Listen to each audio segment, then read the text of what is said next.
Apa kita sendirian di galaksi ini? Krik, krik. Benar, kita bisa dibilang sendirian di sini. Tapi apa ada peradaban lain yang mengintai di kedalaman Bima Sakti? Apa mereka punya niat jahat dan jadi ancaman buat kita? Padahal hidup kita aja udah banyak masalah ya. Hey, kita seru-seruan sama hal ini yuk. Beberapa teoris meninjau kembali sejarah dan sikap manusia pada zaman dulu. Nggak ada putri persahabatan di sana. Dengan asumsi mereka kayak kita. Pakai ini buat menghitung kemungkinan penjajah luar angkasa. Mereka yakin ada 4 peradaban jahat di galaksi kita. Keempat peradaban itu memperebutkan dominasi intergalaksi. Atau mungkin mereka pengen main gaple aja. Teknologi mereka mungkin udah canggih. Atau mereka baru aja menciptakan versi jahat dari game konsol. Buat tahu kecanggihan budaya mereka dan apa yang harus kita antisipasi, ada cara buat menentukan tingkat ancaman mereka. Metode bernama skala Kardashev menganalisis kemampuan bangsa-bangsa antar galaksi. Dengan 3 level, skala ini meninjau jumlah energi yang bisa diambil peradaban dari bintang mereka, sehingga menentukan level teknologi mereka. Ini cuma berlaku buat peradaban yang udah pakai komunikasi antar bintang. Jadi, yang masih pakai merpati nggak termasuk ya. Tipe 1 nunjukin mereka bisa manfaatin energi dari matahari, tapi cuma dari alat yang ada di planet mereka, misalnya panel tenaga surya. Tipe 2 berarti mereka bisa menggunakan energi langsung dari matahari, misalnya melalui bola Dyson. Bola Dyson digunakan untuk manfaatin semua energi matahari karena bentuknya mengelilingi bintang itu. Terakhir, tipe 3, peradaban bisa menggunakan semua unsur yang diberikan galaksi. Kekuatannya bukan cuma dari bintang, tapi juga dari lubang hitam, bahkan lubang hitam supermasif sentral. Level ini penting buat nyari tahu kecanggihan peradaban di luar sana. Umur Bima Sakti sekitar 13,6 miliar tahun. Manusia modern baru ada 200.000 tahun lalu, dan kita baru mencapai tipe 1. Ngeri banget ngebayangin waktu makhluk lain udah berkembang. Kita bisa dibilang terlambat sih. Bumi sedikit terlambat karena berada di luar lengan galaksi. Ahli matematika bilang sistem bintang yang lebih terpusat lebih lama berkembang. Kalau gitu, seberapa umum makhluk cerdas lain ada di galaksi ini? Dengan berbagai peristiwa yang bisa memusnahkan bumi, ajaib banget bisa ada bumi seperti sekarang. Berarti unik banget kan? Ada 100 triliun bintang di galaksi kita. Ada 200 miliar planet dengan perkiraan 300.000 eksoplanet yang mampu menyokong kehidupan yang kita tahu. Dari banyak planet yang layak huni itu, gimana kita tahu planet mana yang makhluknya pengen ngirim email kepada kita? Tentu aja, nggak ada yang punya waktu buat ngitung satu-satu. Persamaan Drake bisa ngasih kita perkiraan angka kalau kita ngambil rata-rata dari beberapa faktor kunci. Persamaan ini memecah kriteria berapa banyak planet yang dihuni makhluk cerdas sampai bisa berkomunikasi. Angkanya besar karena banyaknya bintang yang memiliki planet. Dari sana, kita saring lagi ke zona layak huni di tata surya. Zona ini disebut zona Goldilocks karena jaraknya pas, nggak begitu jauh dan nggak begitu dekat dari matahari. Kita kurangi lagi angkanya dengan menghitung planet layak huni yang bisa menyokong kehidupan. Dan dari beragam tempat itu, persamaannya mengambil kemungkinan jumlah makhluk cerdas dan apakah mereka cukup cerdas untuk berkomunikasi. Kriterianya rumit, jadi persamaannya agak sulit dijelaskan. Tapi kira-kira ada 100 juta planet dengan peradaban cerdas. Tapi, kayak sejarah dan kesulitan bumi, peradaban ini juga mungkin mengalami kesusahan. Peristiwa yang mengancam kehidupan harus dimasukkan ke persamaan itu, misalnya asteroid, suar matahari, supervulkan, dan supernova. Mereka juga mungkin aja menghancurkan diri sendiri lewat teknologi, misalnya dominasi kecerdasan buatan atau nanoteknologi, atau dengan merusak ekosistem mereka dan kehabisan sumber daya, atau karena gegabah aja. Kalau kita masukin ini ke persamaan, peradaban yang tersisa mungkin sekitar 15.000. Tapi apa yang mereka mau dari manusia? Kita emang punya banyak materi langka yang mungkin bernilai, siap buat ditambang dan mudah didapat. Selain jumlah air melimpah yang bisa mereka ambil sampai habis, hidrogen juga unsur wajib buat bahan bakar roket. Meskipun unsur-unsur ini nggak langka di galaksi dan bisa diambil lebih mudah dari tata surya atau asteroid yang lebih dekat. Teknologi kita mungkin bikin mereka penasaran. Beragam inovasi di bumi yang diciptakan saat kita berada di negara berbeda membantu ngasih jalur teknologi berbeda di seluruh dunia. Peradaban lain mungkin aja ngambil jalan yang benar-benar beda dan nggak belajar hal seru lain di bumi, misalnya karaoke. Sama halnya kayak sains terapan yang mungkin berkembang di atmosfer berbeda dengan unsur berbeda. Sains mereka sebagian besar akan terpengaruh itu dan sains kita akan menambah pengetahuan mereka. Lalu, ada satu hal terlangka di galaksi. Bumi bisa menyokong kehidupan. Ini bakal berguna banget buat penjelajah antar galaksi daripada melewati proses lama ngubah planet yang nggak layak huni jadi kayak bumi. Kenapa nggak rebut aja? Dengan markas nyaman, ini bakal jadi tujuan wisata cantik saat mereka lagi istirahat menaklukkan peradaban lain. Untungnya, mereka nggak akan tertarik makan kita atau mungkin nggak akan nafsu buat makan apapun di bumi. Mereka harus punya biokimia dan enzim yang sama buat memproses molekul yang membentuk kita. Phew! Tapi kemungkinan besar sih, mereka pengen menyingkirkan saingan. Ancaman terbesar mereka adalah apapun yang menyulitkan dominasi mereka. Tapi sebelum kamu terlalu takut sama peradaban jahat ini, kemungkinan ini diambil dari perilaku manusia. Mungkin aja makhluk di luar sana nggak punya atau menghindari emosi manusia. Misalnya, kapasitas marah mereka mungkin terbatas, atau mereka bisa aja nggak punya kemampuan untuk itu. Sejarah tempat mereka beda banget sama tempat kita, jadi mereka mungkin aja terlalu percaya dan malah kita yang jahat. Tapi mereka juga mungkin nggak punya empati dan ciri positif lainnya yang kita punya. Semoga aja mereka cuma punya sifat baik kita ya. Untungnya, ada satu hal besar yang misahin kita dari hal lain. Galaksi kita itu gede banget, dan kalau mau kemana-mana tuh jauhnya minta ampun, bahkan ke tata surya sekalipun.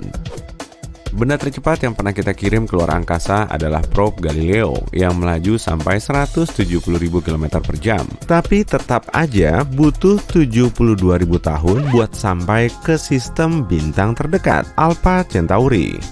Probe dengan pemandu laser yang baru diusulkan bisa mencapai 1/5 kecepatan cahaya. Jadi cuma butuh 20 tahun perjalanan.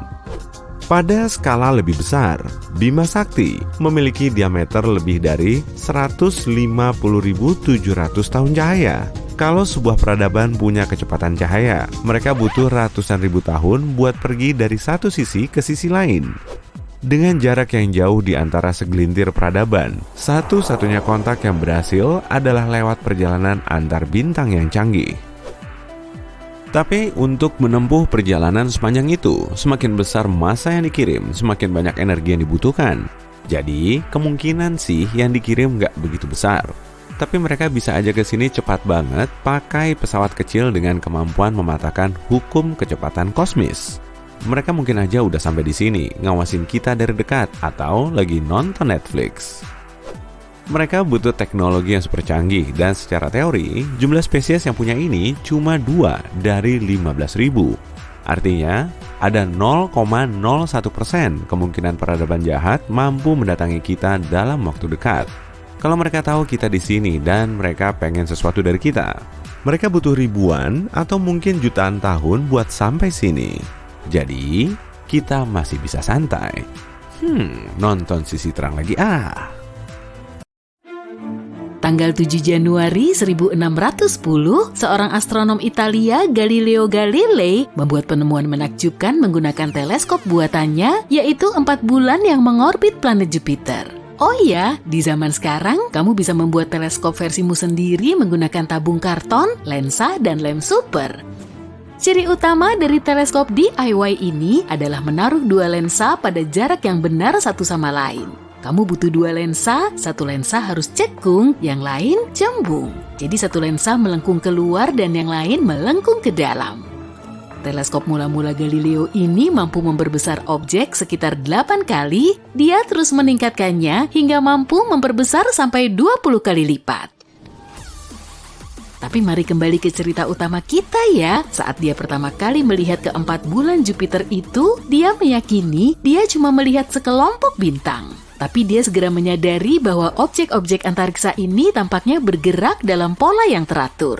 Butuh beberapa minggu baginya untuk mengetahui bahwa yang dilihatnya bukanlah bintang, melainkan bulan yang mengelilingi Jupiter. Galileo awalnya menamai bulan-bulan itu 1, 2, 3, dan 4. Duh, nggak kreatif banget ya namanya. Karena lebih banyak bulan di galaksi kita ditemukan kemudian, sistem numerik untuk menamainya menjadi membingungkan dan kurang praktis. Jadi itu cuma bertahan selama beberapa abad. Nah, di zaman sekarang keempat satelit itu yang terbesar di Jupiter dinamai Io, Europa, Ganymede, dan Callisto. Keempatnya secara kolektif dikenal sebagai bulan Galilea untuk menghormati orang yang pertama kali memperhatikannya. Penemuan Galileo sangat penting untuk pemahaman kita saat ini tentang astronomi. Awalnya, objek-objek lain diyakini berputar mengelilingi bumi karena bumi dianggap sebagai pusat alam semesta. Kini kita tahu ada ratusan bulan di tata surya kita, namun bulan-bulan besar seperti yang ditemukan oleh Galileo Galilei tidak begitu sering ditemukan. Bulan dianggap besar jika ukurannya sebesar planet kita atau lebih besar. Ganymede misalnya lebih besar daripada Merkurius. Kita menganggap Ganymede sebagai bulan hanya karena objek ini mengorbit Jupiter. Jika tidak, Ganymede memiliki semua karakteristik planet lain. Gak heran jika Jupiter punya bulan terbesar di tata surya kita. Jupiter mengalahkan semua planet lain di tata surya kita, baik dalam ukuran maupun massa, jadi wajar jika Jupiter menarik banyak objek lain ke arahnya. Jupiter diyakini punya sekitar 80 bulan dengan hanya 53 di antaranya yang sudah diberi nama resmi hingga saat ini. Salah satu bulan Jupiter pertama yang ditemukan oleh Galileo adalah Io. Yang membedakannya adalah Io memiliki banyak gunung berapi. Io adalah satu-satunya objek antariksa yang punya gunung berapi aktif di tata surya kita selain bumi. Io juga dijuluki bulan api dan es karena ladang salju belerang di oksidanya. Lapisan luar Io bebercak dengan banyak warna seperti jingga, hitam, kuning, putih, dan merah.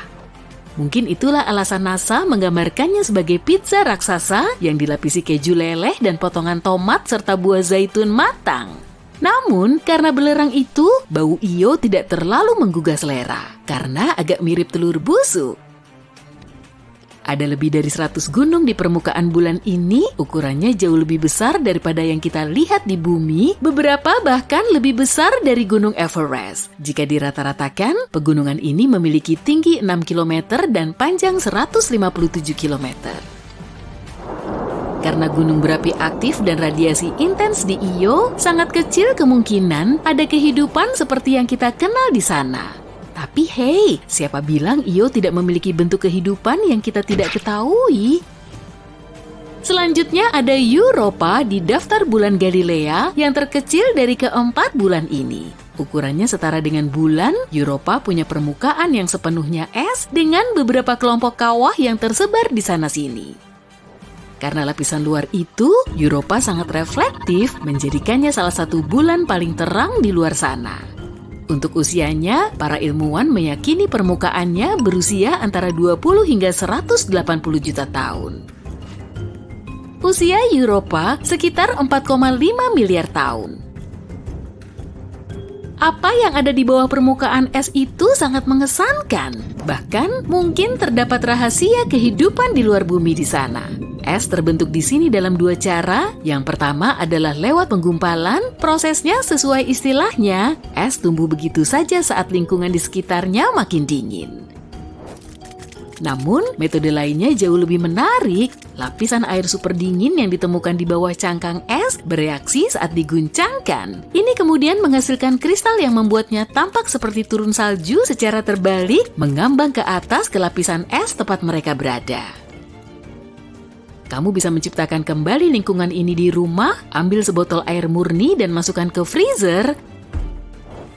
Kalau kamu nggak punya air murni, cukup rebus air beberapa kali untuk menghilangkan kotorannya sebanyak mungkin. Karena tak akan ada partikel di dalamnya, begitu masuk freezer, air itu tak akan membeku. Tapi kalau kamu mengeluarkan botol ini dari freezer dan mengguncangnya, dampaknya akan membuat air mengkristal dengan cepat, mengubahnya menjadi konsistensi seperti lumpur. Mungkin ada air di Europa, tapi sejauh ini hanya ada sedikit bukti tentang adanya kehidupan di bulan ini. Namun, ini adalah salah satu kandidat tertinggi di tata surya untuk potensi kelayakan huni. Semacam bentuk kehidupan bisa beradaptasi untuk hidup di sana, di lautan bawah esnya.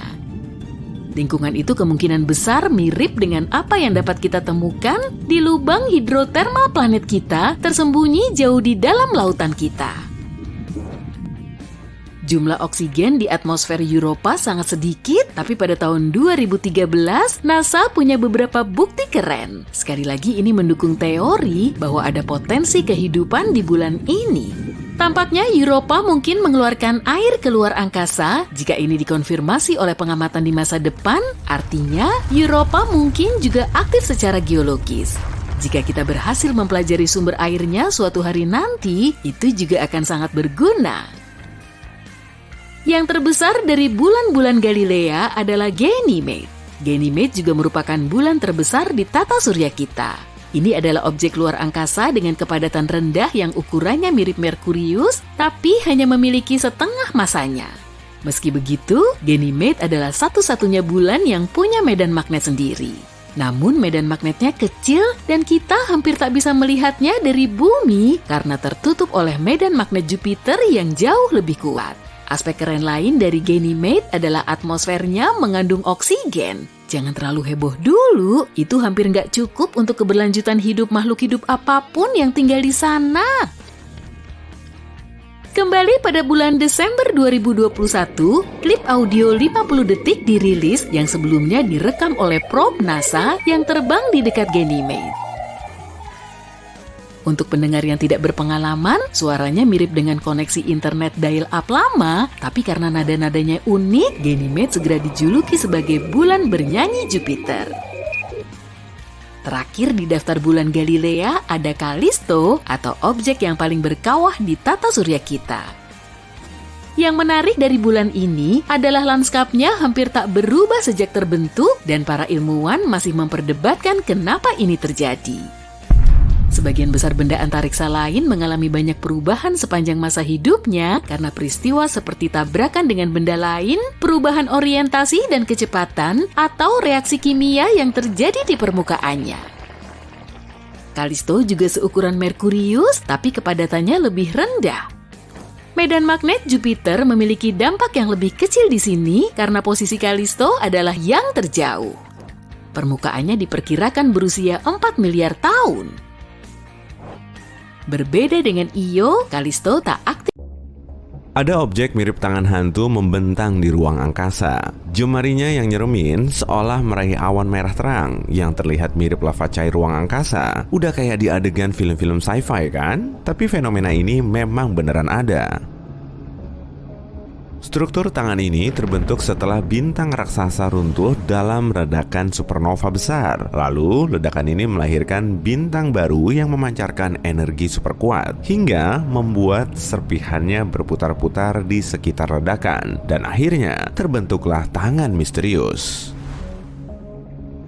Tangan super jumbo ini membentang sejauh 150 tahun cahaya, sedangkan struktur mirip lava yang diraihnya itu sebetulnya cuma awan gas besar. Kelihatannya memang nyeremin ya, tapi objek ini nggak membahayakan sama sekali kok. Asik! Akhirnya kamu bisa tidur nyenyak lagi kan setelah tahu fakta ini? Ada juga bintang misterius di langit sana yang sinarnya berubah-ubah. Objek ini dinamakan sebagai bintang Tabby, dan sinarnya meredup pada interval yang nggak beraturan. Jangka waktunya juga nggak bisa diprediksi. Dari sekian banyak teori yang berseliweran, ada yang nyebutin kalau fenomena ini disebabkan oleh hujan meteor atau malahan interferensi di luar angkasa. Klaim soal hujan komet seketika terpatahkan. Debu komet yang menghalangi cahaya akan pudar setelah beberapa bulan. Tapi bintang Tabby cuma memudar perlahan sampai puluhan tahun. Jadi timingnya nggak sesuai. Fenomena ini juga nggak mungkin disebabkan oleh suatu planet, karena nggak ada planet besar yang mampu menghalangi cahaya bintang sampai sebanyak itu. Setelah bertahun-tahun berspekulasi, para ilmuwan akhirnya bisa menjelaskan alasannya. Cahaya yang berubah-ubah ini ternyata disebabkan oleh debu luar angkasa. Ada cincin debu yang mengelilingi sang bintang dan seringnya menghalangi pancaran sinarnya selama beberapa saat. Di hari ke-8 misinya pada tahun 2019, rover bulan milik Tiongkok mengamati temuan aneh di sisi jauh bulan yang tentunya telah menyedot perhatian banyak orang. Saat menavigasi jalur di sekitar kawah bulan, rover ini mendeteksi objek misterius di salah satu kawahnya. Wujud objek ini mirip gel berwarna dan nggak pernah terdeteksi sebelumnya. Pokoknya kelihatan sangat aneh dengan warna hijau tua dan berkilau mirip berlian. Setelah setahun menganalisis materi asing berukuran 50 x 15 cm ini, para ilmuwan bisa menyimpulkan kalau efek berkilaunya itu dihasilkan dari kaca. Di ruang angkasa, bahan ini biasanya berasal dari sisa tabrakan bulan yang meleleh. Jadi kemungkinan besar, materi ini berasal dari komet atau batu yang menabrak bulan kemudian meleleh. Bisa juga sih kalau materi aneh ini sebetulnya cuma batuan cair, tapi para ilmuwan nggak begitu yakin. Objek tersebut cuma dijepret dengan cahaya rendah dan ada juga faktor lain yang mempengaruhi kualitas gambarnya. Sampai sekarang pun kita belum mendapat jawaban pastinya. Wah, lihat tuh, ada timun raksasa yang lagi terbang melintasi galaksi kita. Objek ini tiba-tiba muncul di situ dan gak ada yang tahu pasti asal-muasalnya. Benda luar angkasa mirip timun ini sebetulnya batu yang sangat panjang dan menurut perkiraan ilmuwan, panjangnya lebih dari 1 km, tapi lebarnya cuma 165 meter. Karena bergerak super ngebut, objek ini nggak terikat oleh gravitasi matahari. Jadi kemungkinan besar, ia terbentuk di luar tata surya kita. Para ilmuwan juga nggak bisa memastikan umur objek ini. Diperkirakan ia mulai memasuki tata surya kita pada era Victoria, tapi belum ada yang bisa menjelaskan tempat asalnya. Pasti kamu sudah sangat familiar dengan informasi yang nyebutin tata surya kita punya 8 planet. Ada 9 sih, kalau kamu juga menyertakan Pluto. Namanya memang sudah tercoret dari kakak tata surya kita beberapa tahun silam, tapi informasi ini bisa aja berubah lagi. Di tata surya kita, bisa saja ada dunia misterius yang belum tersingkap, dan ilmuwan menyebutnya sebagai planet Nine. Lokasi planet yang belum terdeteksi ini kemungkinan lebih jauh dari Neptunus. Kelihatannya memang ada sejumlah orbit misterius di area tersebut, dan planet ke-9 ini bisa saja berlokasi di situ. Kalaupun memang ada, planet ini diperkirakan 10 kali lebih besar dari bumi dan skala revolusinya terhadap matahari minimal 10.000 tahun. Sedangkan jaraknya lebih dari 200 kalinya bumi. Planet ini sangat sulit dideteksi karena fotonya juga sulit diambil. Pada tahun 2019, 30% areanya diperkirakan ada di lokasi yang telah dicari dan minimal diperlukan waktu 2 tahun lagi untuk menjelajahi area sisanya. Oke lah, berarti kita masih perlu nunggu kepastiannya. Gelombang radio misterius yang memancar ke bumi telah berhasil bikin para ilmuwan kebingungan. Pancarannya terjadi secara tiba-tiba dan prosesnya masih belum bisa dijelaskan karena cuma berlangsung selama sepersekian detik. Sinyal aneh ini pertama kali terdeteksi pada tahun 2007 dan sejak saat itu mereka belum juga mendapatkan pencerahan. Gelombang ini kemungkinan berasal dari luar galaksi Bima Sakti yang jaraknya jutaan tahun cahaya. Untuk sampai di galaksi kita, sinyal dari tempat sejauh itu pasti telah memancarkan energi yang sangat besar setiap detiknya, bahkan lebih besar dari total energi yang dipancarkan matahari selama 80 tahun. Sebagian besar dari sinyal ini cuma muncul sekali, sehingga proses identifikasinya jauh lebih mudah. Tapi semuanya berubah sejak tahun 2017. Jadi, pada bulan Agustus, ada satu sinyal yang terdeteksi sampai 93 kali. Kejadian ini kemudian mematahkan spekulasi soal sinyal yang cuma disebabkan oleh peristiwa acak sebanyak 1 kali. Dan sampai saat ini, kita masih belum tahu penyebab munculnya sinyal ini. Pada tahun 2014, NASA telah mengambil foto matahari super unik. Ada badai medan magnet benderang yang bikin matahari kita kelihatan mirip Jack-o'-lantern. Fenomena ini dijepret pada tanggal 8 Oktober dan kemungkinan disebabkan oleh kawasan aktif. Jadi intinya, cahaya dan energi matahari di area ini lebih tinggi daripada area lain.